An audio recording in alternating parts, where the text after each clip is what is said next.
Samajwadi party ने लोगों के बीच भाजपा सरकार की विफलताओं को आम जन तक पहुंचाने के लिए किरावली में नुक्कड़ सभा आयोजित की। नुक्कड़ सभा में प्रदेश सरकार पर जमकर बरसे पूर्व कैबिनेट राज्य मंत्री अभिषेक मिश्रा। तहसील किरावली के गांव खेड़ा बांकंदा में समाजवादी पार्टी के कार्यकर्ताओं द्वारा एक नुक्कड़ सभा का आयोजन किया गया। नुक्कड़ सभा देवेंद्र शर्मा जी के द्वारा आयोजित की गई, जिसमें मुख्य अतिथि पूर्व राज्य कैबिनेट मंत्री पंडित अभिषेक मिश्रा रहे। विशिष्ट अतिथि प्रदीप तिवारी पूर्व प्रदेश अध्यक्ष लोहिया वाहिनी रहे। कार्यक्रम का संचालन जिला उपाध्यक्ष सुरेंद्र चौधरी ने किया। नुक्कड़ सभा का मुख्य उद्देश्य भाजपा की सरकार का विरोध करना था। सभा में मुख्य अतिथि के तौर पर आए पंडित अभिषेक मिश्रा ने बताया कि भाजपा की सरकार प्रदेश में फेल हो चुकी है। भाजपा की कथनी और करनी में बहुत अंतर है। प्रदेश में लूट, डकैती, छीना झपटी एवं रेप जैसी घटनाएं बढ़ रही हैं। प्रतिदिन नए नए मामले सामने आ रहे हैं, जिससे प्रदेश की कानून व्यवस्था पर भी सवाल उठ रहा है। ऐसे में प्रदेश सरकार का कानून पर कोई नियंत्रण नहीं है। साथ ही अभिषेक मिश्रा का कहना था कि साधु संतों के साथ जो कुकर्म किए जा रहे हैं, इनके खिलाफ भाजपा सरकार को सख्त कार्रवाई करनी चाहिए। अभिषेक मिश्रा के द्वारा प्रदेश सरकार के द्वारा निजीकरण पर भी सवाल उठाए गए। ये आपका परिचय? पंडित पुष्पेंद्र शर्मा, महानगर उपाध्यक्ष समाजवादी पार्टी। आज का क्या कार्यक्रम है?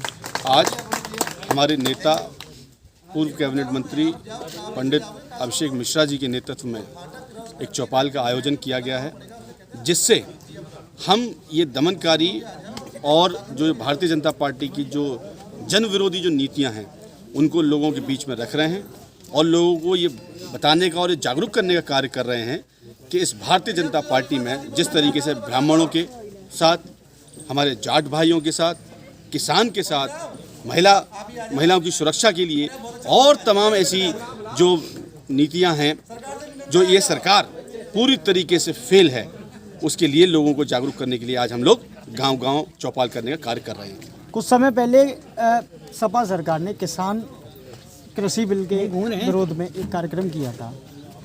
कृषि बिल के क्या बताना चाहिए? देखिए, मैं आपको ये बताना चाहता हूँ कि ये भारतीय जनता पार्टी की जो सरकार है, ये किसान विरोधी सरकार है। आप देखिए, जो अभी लोकसभा में जो बिल पारित किया गया, वो बिल पूरी तरीके से किसानों के विरोध में है।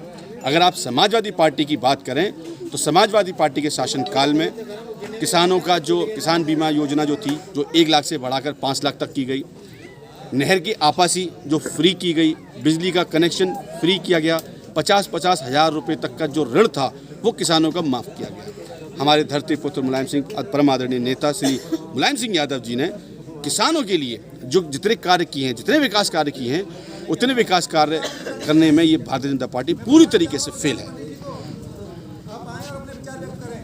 मेरा नाम सुरेंद्र चौधरी है। मैं समाजवादी पार्टी जिला आगरा का जिला उपाध्यक्ष हूँ। ये आज का क्या कार्यक्रम है?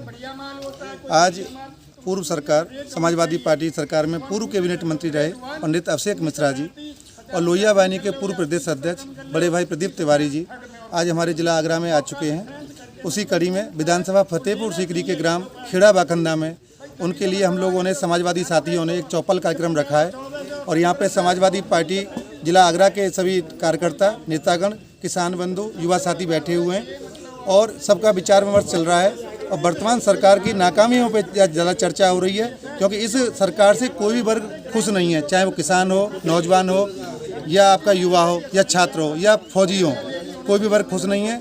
सब अपनी जो है इस सरकार के बारे में बता रहे हैं और पूर्व सरकार को भी साथ ही साथ याद भी कर रहे हैं कि समाजवादी सरकार जो अखिलेश जी की सरकार थी, विकास पुरुष अखिलेश जी की सरकार थी, उसमें हर वर्ग के लिए काम किया गया और आज दोनों में अंतर पैदा जग जाहिर है कि हो चुका है। और ये प्रण भी ले रहे हैं कि आगामी 2022 के अंदर समाजवादी पार्टी की सरकार पुनः बनाने का हम लोग यहाँ पे संकल्प ले रहे हैं। बीजेपी सरकार में उत्तर प्रदेश में अपहरण, लूट, डकैती एवं साधुओं पर जलाने वाली घटनाएं सामने आ रही हैं। आप बीजेपी की सरकार को कैसे समझ रहे हैं? कानून कितने नियंत्रण में बीजेपी के?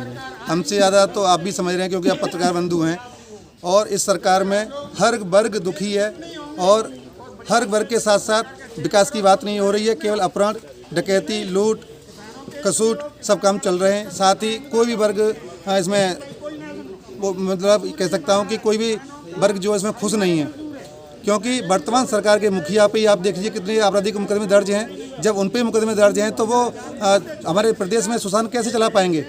उन्हें कोई उससे मतलब नहीं है। वो तो अंबानी अडानी उनके फ़ायदे के लिए बात करते हैं। किसान मरे, मजदूर मरे, उन्हें किसी चीज़ से मतलब नहीं है। 2021 में पंचायत चुनाव होने वाले हैं, समाजवादी पार्टी का क्या रोल रहेगा? समाजवादी पार्टी के कार्यकर्ता अभी से चुनाव में जुट गए हैं। आगामी 4-5 महीने बाद पंचायत चुनाव होने जा रहा है। हम लोगों का लक्ष्य है अधिक से अधिक हमारी समाजवादी पार्टी समर्थित विधायक अपने प्रधान जीते हैं, जिला पंचायत सदस्य जीते हैं, जिससे कि 2022 में हमें मजबूती मिले। मंत्री जी क्या प्रोग्राम है ये आज का?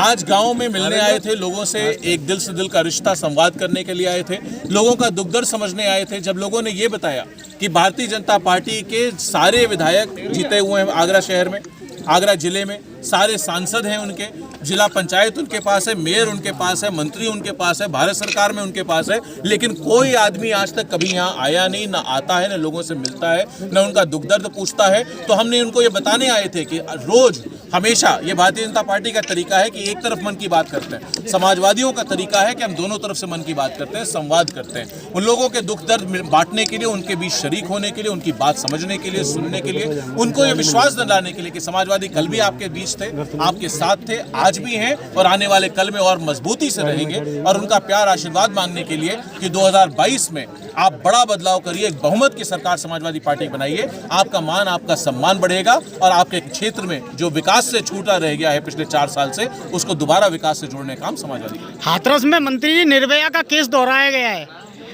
बीजेपी बता रही है कि विपक्ष राजनीति कर रहा है, पीड़ित से मिलने नहीं दिया जा रहा है आपको। देखिए, ये तो एक केस की आप बात कर रहे हो। अगर आप निर्भया केस गिनने लगोगे भारतीय जनता पार्टी की सरकार में, इतने हो गए, इतने हो गए, इतने हो गए कि जबान को शर्म आती है कहते हुए उनका नाम गिनाते हुए। उत्तर प्रदेश की क्योंकि बात है, हम लोग उत्तर प्रदेश को प्यार करते हैं, उत्तर प्रदेश पे दिल और जान छिड़कते हैं, सबको छोड़ के वापस अपने घर लौट करके आए। इसको इतना बर्बाद कर दिया भारतीय जनता पार्टी की सरकार ने, इस तरह चौपट कर दिया है कि हम लोग को कष्ट होता है, दुख होता है। एक निर्भया नहीं, हर क्षेत्र में एक निर्भया का केस हो गया है। लेकिन अब उत्तर प्रदेश ने मन बना लिया है कि अब अन्याय नहीं सहेंगे। जो इन लोगों ने गलत बयानी की, जो इन्होंने गलत वादे किए, उनका सच्चाई दुनिया के सामने, प्रदेश के सामने, देश के सामने खुल गई है और जनता ने मन बना लिया है कि 2022 में माननीय अखिलेश यादव मुख्यमंत्री बनने जा रहे हैं। मंत्री जी, बीजेपी अभी हाल ही में कृषि विधेयक बिल लेकर के आई है।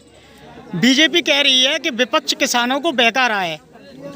बहकाने की कला तो बीजेपी जानती है, उससे ज्यादा तो कोई है ही नहीं जो बहका सकता हो। आपको याद होगा जब समाजवादी पार्टी कह रही थी काम बोलता है, तब वो बता रहे थे हिंदू और मुसलमान की बात, तब वो शमशान और कब्रिस्तान की बात कर रहे थे, मंदिर और मस्जिद की बात कर रहे थे, दिवाली और रमजान की बात कर रहे थे। इनका ये चेहरा है, असली चरित्र है। मैं आपको और बता दूं, अभी उपचुनाव आ रहे हैं, उसके बाद चुनाव आ रहे हैं, फिर कहीं न कहीं ये हिंदू मुसलमान की बात करेंगे, मंदिर मस्जिद की बात करेंगे, और जब इनके पास कुछ नहीं बचेगा तो पाकिस्तान की बात करेंगे। नोट करके रख लेना, सच ना हो जाए तो मुझे बता दो। करौली में एक साधु को जिंदा जला दिया गया। पालघर जैसी घटना बागवत में और गोंडा से सामने आई है।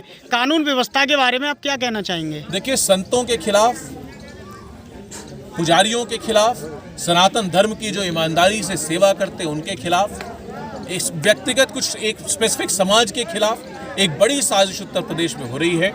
और जहां भी ऐसी घटनाएं हो रही हैं उनके खिलाफ न कार्रवाई हो रही है। आपको याद होगा कुछ दिनों पहले लखीमपुर में हुआ, एक विधायक को जिस तरीके से वो हुआ प्रॉपर्टी केस में, सीओ के खिलाफ, आज भी वो अनशन चल रहा है वहाँ, लेकिन कोई जांच नहीं हुई इसकी। आपको याद होगा सीतापुर में किस तरीके से जो पंडित जी मंदिर गए तो उनको मार दिया। आपने अभी देखा किस तरीके से वो बच्ची, जिस समाज की, जिसके प्रधानमंत्री स्वयं पैर धो रहे थे फोटो खिंचवाने के लिए और सोशल मीडिया पर चलाने के लिए, वो बच्ची 15 दिन जिंदगी मौत से लड़ती रही। उसका डाइंग स्टेटमेंट है रेप का। सुप्रीम कोर्ट तक कहता है कि डाइंग स्टेटमेंट को एविडेंस माना जाएगा, लेकिन उसके खिलाफ सरकार उस मुद्दे को भटकाने की कोशिश कर रही है, उसको भी हिंदू मुसलमान बना रही है। तो ये तो भारतीय जनता पार्टी का प्रोपोगंडा है, निश्चित रूप से गलत है। और इसको दिक्कत अब ये नहीं बची है कि ये क्या कर रहे हैं, अच्छाई ये हो गई कि उत्तर प्रदेश की जनता इनको पहचान गई है, इनका चेहरा समझ गई है और इनकी साजिश नाकाम हो। मंत्री जी, एक आखिरी प्रश्न, 2021 में पंचायत चुनाव होने जा रहे हैं। समाजवादी पार्टी क्या तैयारियों के साथ पंचायत चुनाव लड़ेगी? देखिए, एक एक गांव जा रहे हैं हम लोग, एक एक पंचायत जा रहे हैं, एक एक बाजार जा रहे हैं, एक एक नुक्कड़ सभा कर रहे हैं, एक एक घर परिवार से मिल रहे हैं, हर धर्म, हर वर्ग, हर समाज के लोगों के बीच जा रहे हैं, उठ रहे हैं, बैठ रहे हैं, उनको मुद्दे समझा रहे हैं, उनको बता रहे हैं कि किस तरीके से भारतीय जनता पार्टी ने बेवकूफ़ बनाने का काम किया है, हमको आपको बहलाने और फुसलाने का काम किया है, हिंदू मुसलमान के नाम पर लड़ाने का काम किया है, जातियों में बांटने का काम किया है, और उसको अब वक्त आ गया है, बदल दीजिए। अब हिंदुस्तान बटेगा नहीं, उत्तर प्रदेश बटने को तैयार नहीं, धर्म के नाम पे लड़ने को तैयार नहीं है, हिंदू मुसलमान में अलग होने को तैयार नहीं, जातियों में की लड़ाई लड़ने को तैयार नहीं है। अब एक होगा और दोबारा विकास के रास्ते पे, उम्मीद की साइकिल के रास्ते पे, ग्रोथ और डेवलपमेंट के रास्ते पे, इकोनॉमिक प्रॉस्पेरिटी के रास्ते पे और रोजगार